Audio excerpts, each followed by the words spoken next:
성경에서 믿음은 두 종류가 있어요. 하나는 주님께 가는 믿음이 있고 다른 하나는 주님과 함께 가는 믿음이 있습니다.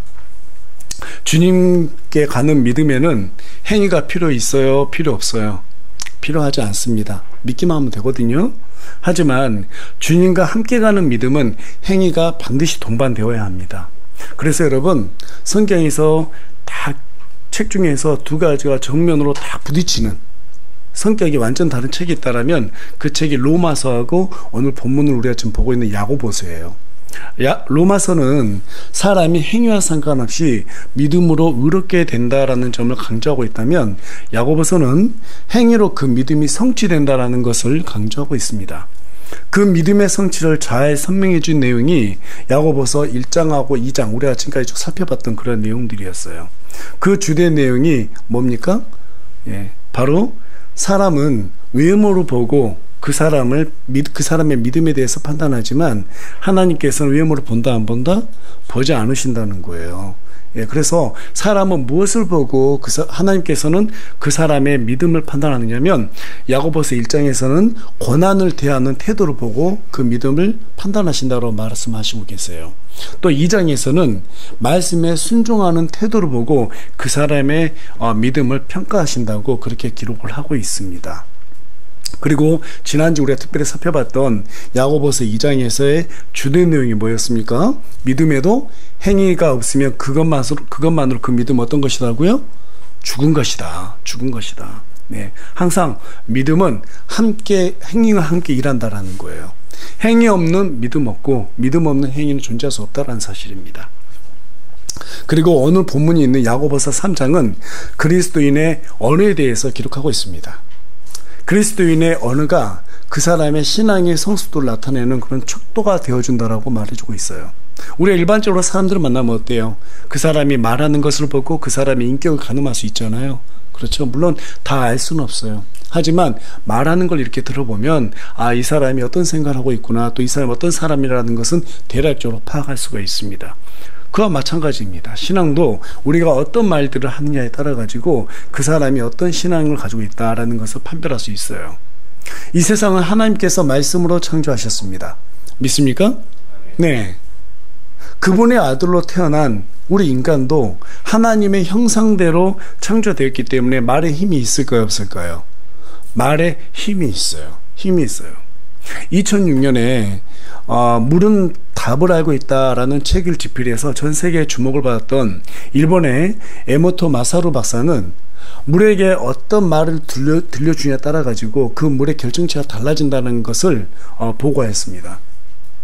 물에게 긍정적인 말을 하고 난 다음에 물을 냉동실에다가 얼리고 난 다음에 현미경으로 잘 살펴보면 그 결정체가 아름다운 육각 형체를 나타내고 있어요.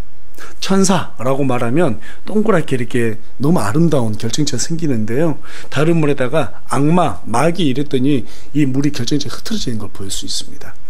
그런 자료들이 여러분 인터넷 들어가면 많이 볼 수가 있을 거예요. 실제로 그런 사진들도 많습니다. 그래서 이 물이라고 하는 것은 되게 사람이 말하는 거에 따라 가지고 상당히 민감하게 결정체가 반응한다라는 것을 실험으로 우리가 볼 수 있는데, 여러분 우리 사람의 70% 이상이 뭘로 이루어져 있어요? 물로 이루어졌어요. 그래서 사람이 그 사람에게 어떤 말을 하느냐에 따라 가지고 우리 몸속에 있는 물이 각자 다르게 반응할 수 있다는 사실입니다. 이처럼 사람의 말은 말 그 자체에 어떠한 이력을 가지고 있어요. 그래서 말을 어떻게 하냐에 따라 가지고 사람이 살리기도 하고 죽이기도 할 수 있다는 것입니다. 그래서 말과 관련된 속담들이 우리나라에 상당히 많잖아요. 이를테면은 말 한마디로 청년빛을 갚는다, 가는 말이 고와야 오는 말이 곱다, 같은 말이라도 아다르고 어다르다, 낱말은 새가 듣고 반말은 쥐가 듣는다, 입은 삐뚤어져도 말은 어떻게 하라고요?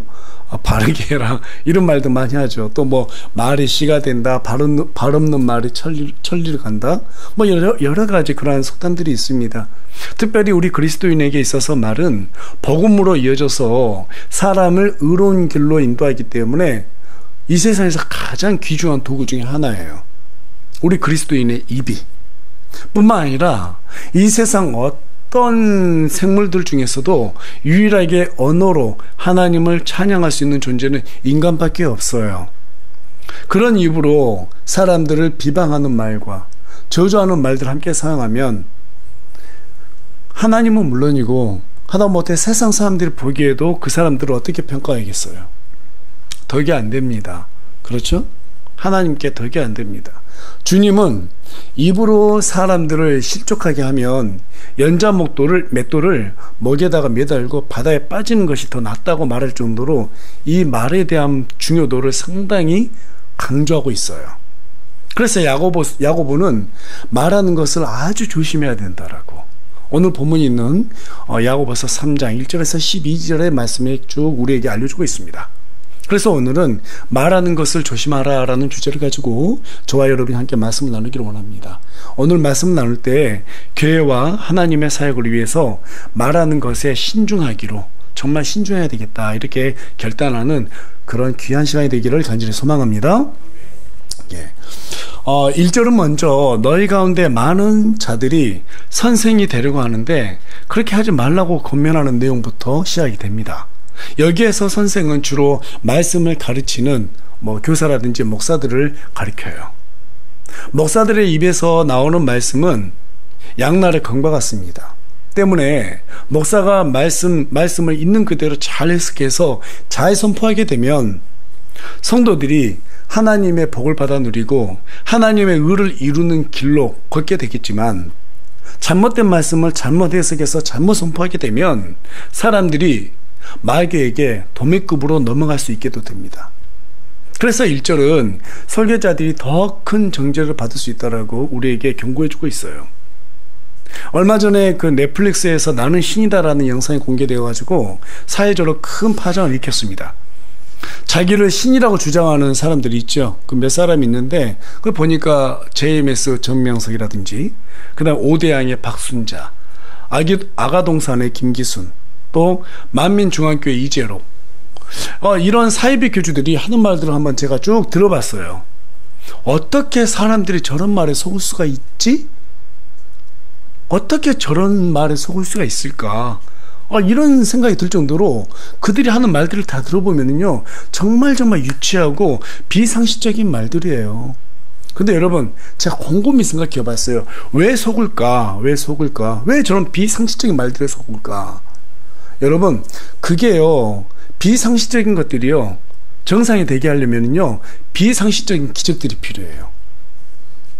그래서 대부분 보면 기적을 쫓아가는 사람들이 그런 비상식적인 말들을 믿게 돼 있어요. 그래서 여러분 신비주의를 조심하라는 거예요. 그래서 그들이 대부분 어떤 기적들을 행사한다고 하면서 그 상식이 안 되는 말들을 갖다가 상식이 되게 만드는 거예요. 그것을 우리는 두 글자로 뭐라고 말해요? 미혹이라고 하는 거예요. 미혹. 그래서 그렇다 보니까 그 수많은 사람들이 그들에게 전 재산을 탕진당하고 뭔가 마음에 상처를 입는 것을 보게 됩니다. 게다가 피해자들 중에는 소위 사회적으로 위치가 높은 사람들이 있죠.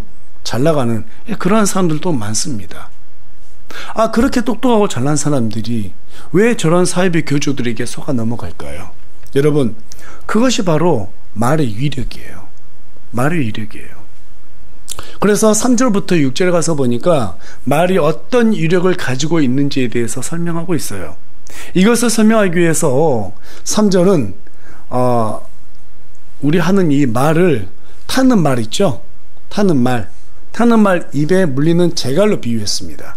또 4절에 가서 보니까 배를 조정하는 키로 비유했어요. 여러분 재갈하고 말의 입에 물리는 재갈하고 그 다음에 배를 운전하는 키 있죠? 이 키는 모두 다 공통점이 뭐냐면 방향을 결정하는 도구라는 사실이에요. 전장에서 장군이 말머리를 어디로 돌리냐에 따라서 군대의 생사가 결정되고 폭풍 속에서 선장이 키를 어떻게 조정하냐에 따라 가지고 승선한 모든 사람들의 운명이 결정되는 것처럼 사람의 말도 그와 같은 큰 위력을 가지고 있다고 말하고 있어요. 어느 정도 위력을 가지고 있는가? 우리 5절하고 6절 말씀 다 같이 한 목소리 읽어보겠습니다. 시작. 이와 같이 혀도 작은 지체지만 큰 일들을 자랑하는도다. 보라, 작은 불이 얼마나 큰 물체를 태우는가. 혀는 불이요 불의 세계니라. 혀는 우리 지체들 가운데서 그러하여 온몸을 더럽히고 범성의 행로에 불을 붙이며 지옥불 위에 놓여 있느니라. 몸에서 혀는 작은 지체 중에 하나입니다. 하지만 그 위력은 마치 작은 담뱃불이 거대한 숲을 전부 다 태워버리는 것처럼 우리 자신뿐만 아니라 주변에 있는 사람들, 심지어는 교회의 지체들까지 전부 다 태워버릴 수 있을 만큼 큰 위력을 가지고 있다라고 성경 우리에게 좀 말해주고 있어요. 그래서 6절은 혀를 어떤 것으로 묘사하고 있어요? 지옥불이라고 묘사하고 있어요. 지옥불이다. 또는 불법의 세계다. 왜 그래요? 말이라고 하는 것은 우리의 마음속에서 나오죠. 각자의 어떤 세계관에서 이 말들이 나오게 돼요. 그래서 불법의 세계다 이렇게까지 표현하고 있습니다. 특별히 위선자들이 가지고 있는 이 혀는 자기 자신들뿐만 아니라 다른 사람들도 망하게 하는 그러한 혀를 가졌어요. 그래서 마태복음 12장 34절에서 35절에 가서 보면 주님이 그들에게 판단하기를 오 독사의 세대들아, 너희가 악하니 어찌 선한 것들을 말할 수 있느냐. 입은 마음에 가득한 것을 말하느니라. 입이 뭘 말한다고요? 가득한 것. 우리 마음에 가득한 것들을 말한다고 말하고 있어요. 또 계속해서 선한 사람은 마음에 선한 보고에서 선한 것들을 내고 악한 사람은 악한 보고에서 악한 것들을 내느니라. 주님은 사람의 입이 자기 마음에 가득한 것들을 말하게 되어 있다라고 그렇게 설명하고 있어요. 마음에 분노가 가득 차 있는 사람은 작은 어떤 일에도 분노가 올라오면 온갖 더러운 욕설과 온갖 저주하는 말들을 갖다가 사람들에게 쏟아내게 됩니다. 탐욕이 가득한 사람들은 자기의 유익이 되는 그런 탐욕스러운 말들을 내뱉을 것이고, 교만한 사람은 타인을 무시하고 자신을 드러내는 허세스러운 말들을 내뱉을 것입니다. 그리고 미움이 많은 사람은 비방하는 말들을 내고, 색욕에 가득 찬 사람은 음담패설을 말하게 되어 있어요. 여러분, 특별히 가족들과 교회 지체들에게 농담이라도 욕하는 것은 상당히 조심하시기 바랍니다. 욕은 뭐냐면 저주예요, 저주. 욕이 뭐라고요? 욕이 저주예요. 만약 상대방이 내가 하는 그 욕을 듣고요, 낙심하게 되잖아요. 그 사람 인생이 망가집니다. 대부분 사람들이 심한 말을 하잖아요. 그 우리는 왜 그래 하면서 기분 나쁘게 넘어가고 마는데, 여러분, 만약에 그 말을 상대방이 진짜로 받아들이잖아요. 그럼 그 사람 인생이 깨져요. 망가지게 돼 있어요. 그만큼 이 욕이라는 것은 사람을 아주 무섭게 저주하는 그러한 위력을 가지고 있어요. 뿐만 아니라 음담패설이나 덕이 안 되는 말들도 입 밖에 꺼내지 말아야 합니다.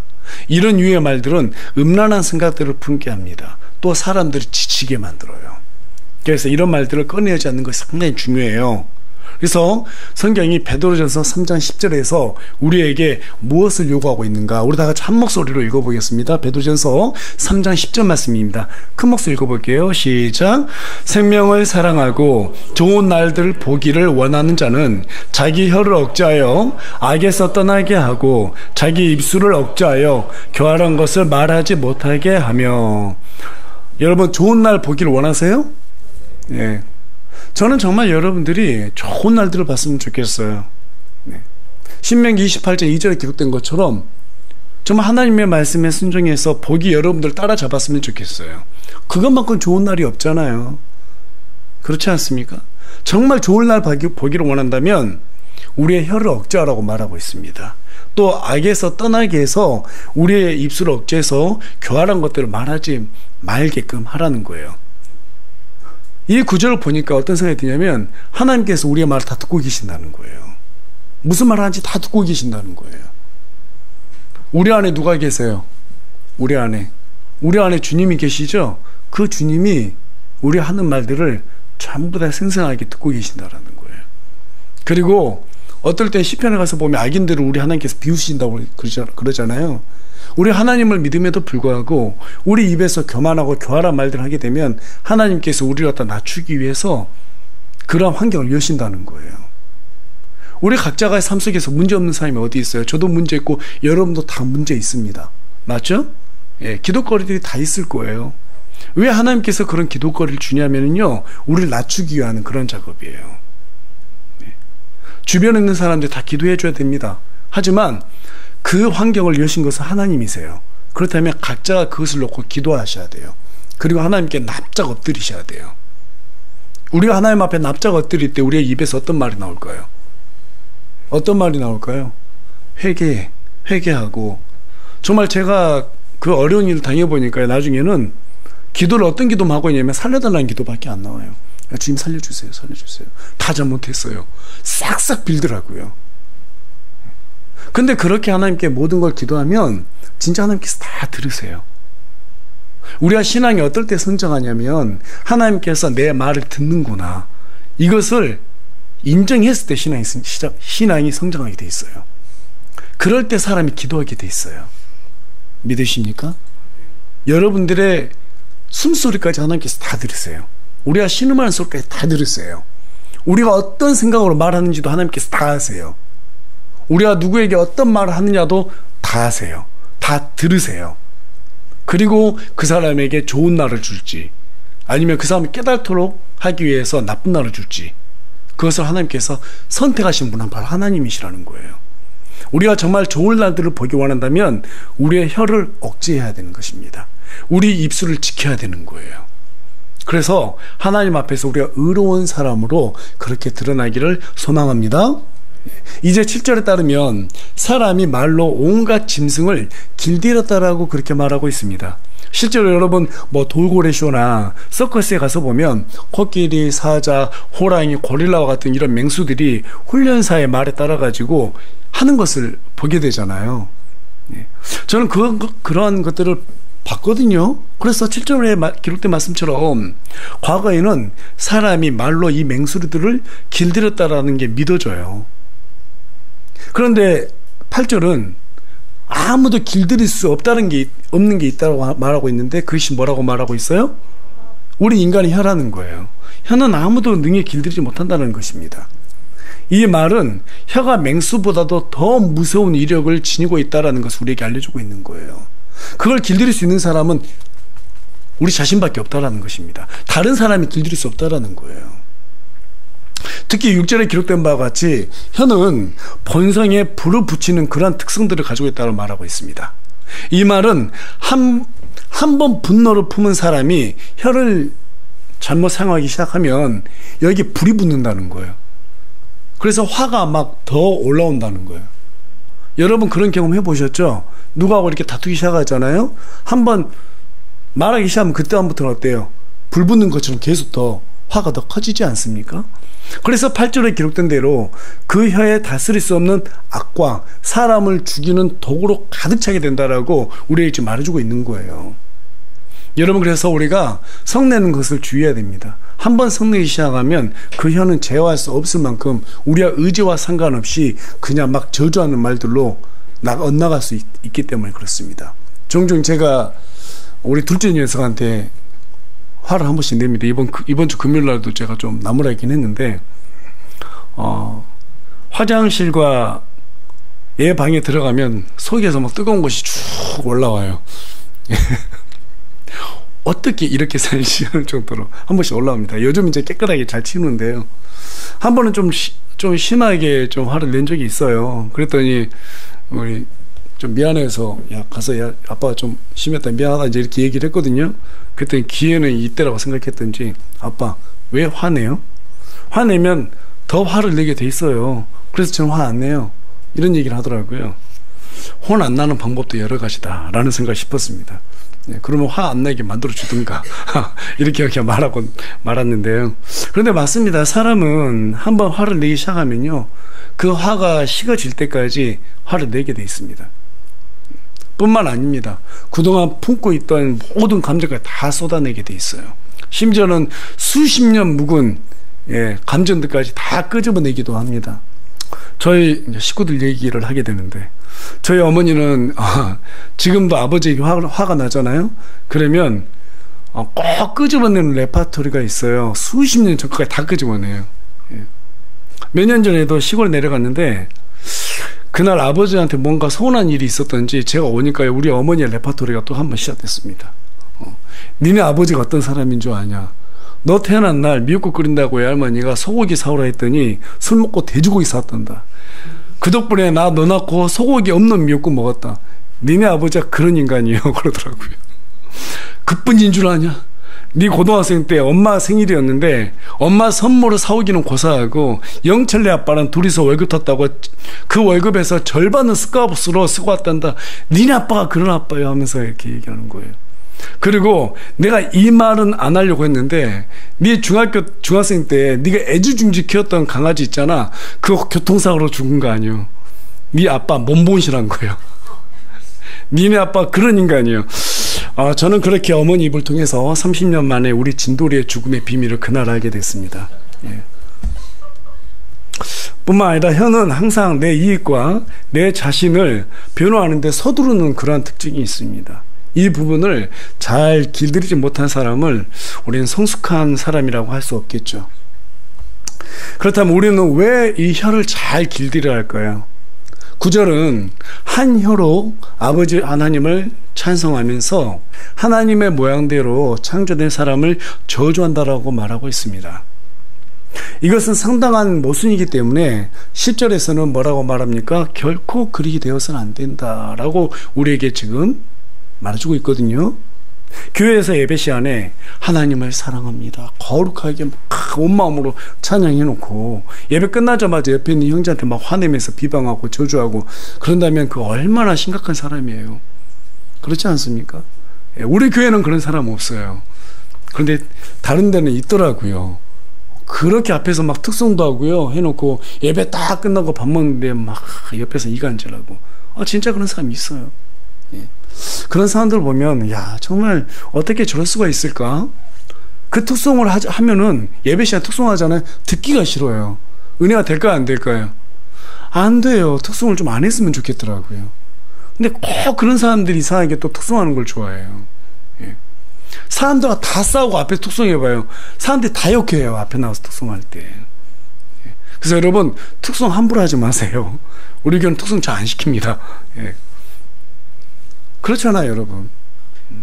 히브리서 13장 15절에 따르면 하나님께 찬양을 드린 입술의 열매는 감사의 열매라고 기록하고 있어요. 우리 다 같이 한 목소리로 히브리서 13장 15절 말씀 읽어보겠습니다. 시작. 그러므로 우리가 그분으로 말미암아 계속해서 찬양의 희생을 하나님께 드리자. 그것은 곧 그분의 이름에 감사를 드리는 우리의 입술의 열매니라.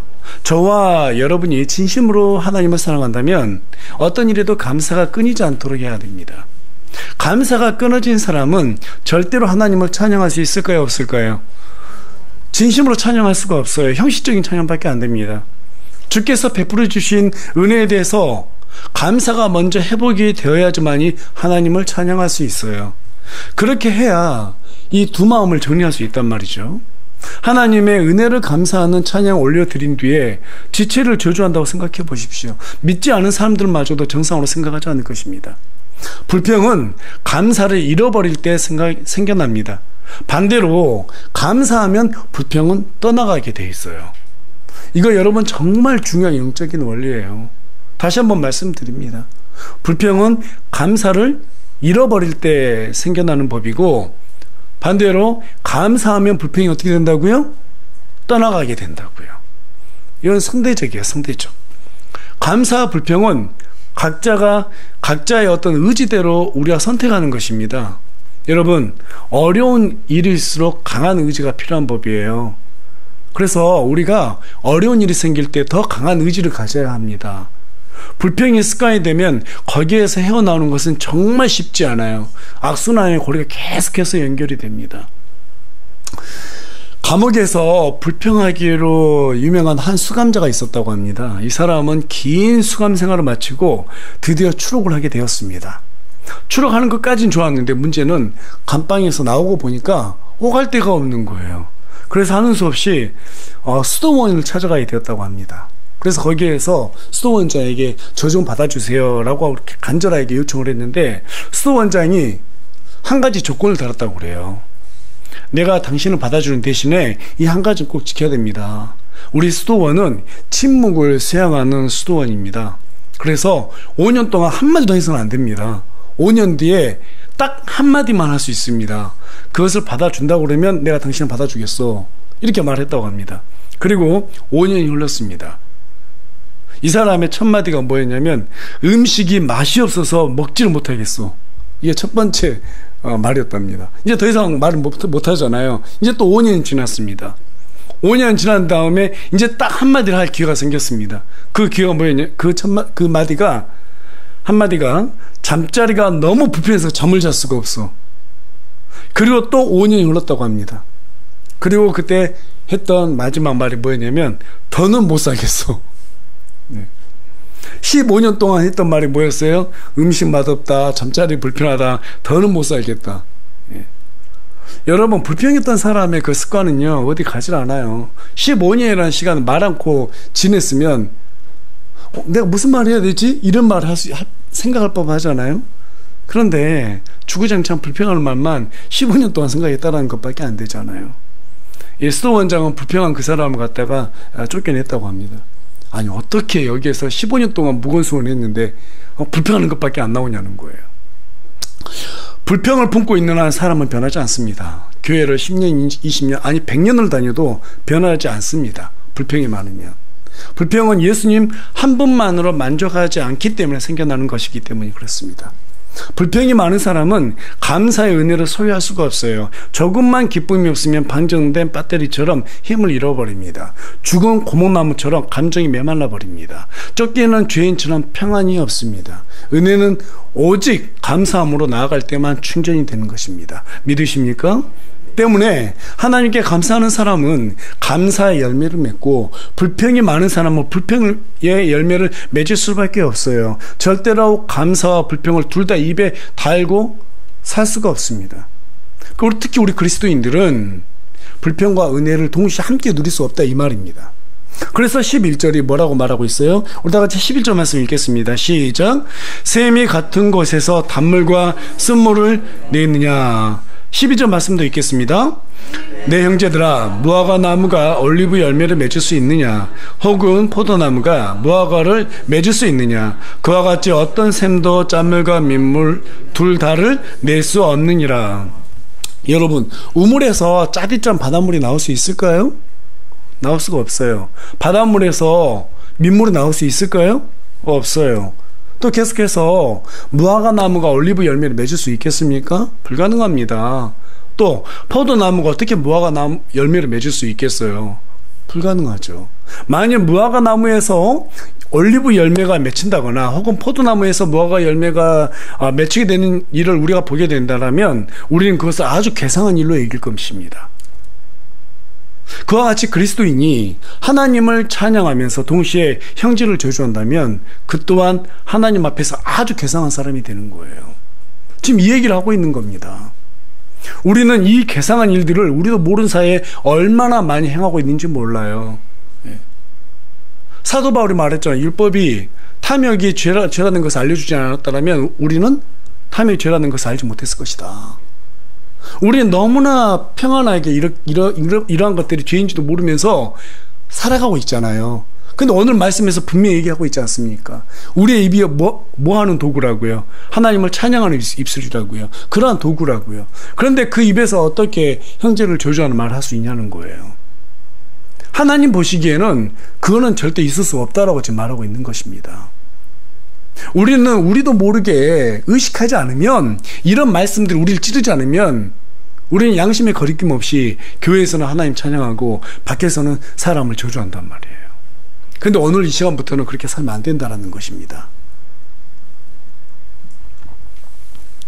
입으로는 살아도 주를 위해서 살고 죽어도 주를 위해 죽겠다고 말하면서 행동은 조금도 손해보지 않으려고 그러고 불의와 손잡으면서 적당히 살려고 한다는 것은 12절 말씀이 의도하는 바와 정면으로 이배되는 것입니다. 입으로는 복음을 전해야 한다고 말하면서도 직장 동료들과 다투고 이기적으로 행한다면 그것 또한 12절 말씀과 정면으로 이배되는 그런 행동입니다. 입으로는 친절과 배려와 격려를 말하면서도 화나면 막말을 쏟아낸다면 이 또한 12절 말씀이 의도하는 바와 정면으로 이배되는 것입니다. 이 부분을 실패해보지 않은 사람 없을 거예요. 저도 그렇고 여러분도 그렇고요. 따라서 오늘 본문은 그런 저와 여러분을 정죄하기 위한 목적으로 지금 사실 이 말씀이 기록된 것이 아니라 성숙한 믿음의 사람에 대한 모형을 우리에게 지금 제시해주고 있는 거예요. 저와 여러분 믿음으로 성숙해지길 원하세요? 그렇다면 오늘부터는 우리의 입부터 변하면 되는 거예요. 오직 변하는 것은 말씀대로 순종하고자 하는 믿음의 의지뿐입니다. 그 믿음의 의지가 없이는 절대 변할 수가 없어요. 말씀대로 행하는 것이 믿음이기 때문에 여러분 이 말씀을 보면 내가 그렇게 살아야지. 오늘 우리가 이 말씀을 들었잖아요. 내 입은 하나님을 찬양하는 입이지. 내 입은 하나님의 복음을 전하는 입이지. 하나님은 내 입에서 저주가 나온 말들을 괴상하게 보시는 분이야. 그러니까 난 절대로 그렇게 살면 안 돼 라고 오늘부터 딱 작정하는 거예요. 작정해서 오늘 예배당 평상시 때는 교회에서 딱 나가면 다 깨끗하게 잊어먹었지만 오늘은 좀 안 잊어먹었으면 좋겠어요. 그런 저와 여러분이 됐으면 좋겠습니다. 결론을 말씀드리겠습니다. 하나님께서는 우리의 입이 복음의 도구, 찬양의 도구, 또 지체들을 세워주는 그러한 도구가 되기를 원하세요. 복음의 도구가 되기 위해서는 먼저 입이 진실하고 정직해야 됩니다. 찬양의 도구가 되기 위해서는 감사하는 입이 되어야 됩니다. 세워주는 도구가 되기 위해서는 칭찬과 격려하는 그러한 입이 되어야 합니다. 주님은 포도나무고 저와 여러분은 그분의 뭐예요? 가지예요. 가지. 그렇다면 저와 여러분이 무슨 열매를 맺어야 될까요? 포도 열매를 맺어야 돼요. 여기에서 뭐 다른 열매를 맺으면 안 된다고요. 하나님의 자녀라면 하나님의 성품을 드러내는 그러한 입술의 열매를 맺어야 된다 이겁니다. 물론 여러분 어느 갑작스럽게 막 사람이 확 180도 변해가지고 그러면 주변 사람들이 많이 당황해 하니까 또 그렇게 변하기도 쉽지 않습니다. 그래서 오늘부터 조금씩 나아지는 거예요. 또 저와 여러분 여기 다 설교 오늘 들었다고 그래가지고 목사님 얼마나 변하는가 볼게요. 특히 우리 아들 지금 보면은 아빠 내가 오늘부터 잘 두고 볼게 이제 그럴 것 같은데 그렇게 사람이 확 변할 수가 없습니다. 그런데 이걸 의식하고 있으면 이전보다 훨씬 나은 사람으로 조금씩 변해가는 거예요. 변해가는 거예요. 중요한 것은 뭐다? 우리의 입은 복음을 전하는 입이라는 거예요. 중요한 건 뭐라고요? 우리의 입은 찬양하는 입이라는 것입니다. 중요한 것이 뭐라고요? 우리의 입은 지체들을 세워주는 입이라는 거예요. 그러한 입을 소유하는 저와 여러분이 되기를 간절히 소망합니다. 그로 인해 가지고 우리 하나님께서 우리를 통해서 영광을 받으시는 그러한 우리 세움을 침례교회 모든 지체들이 되기를 간절히 소망합니다.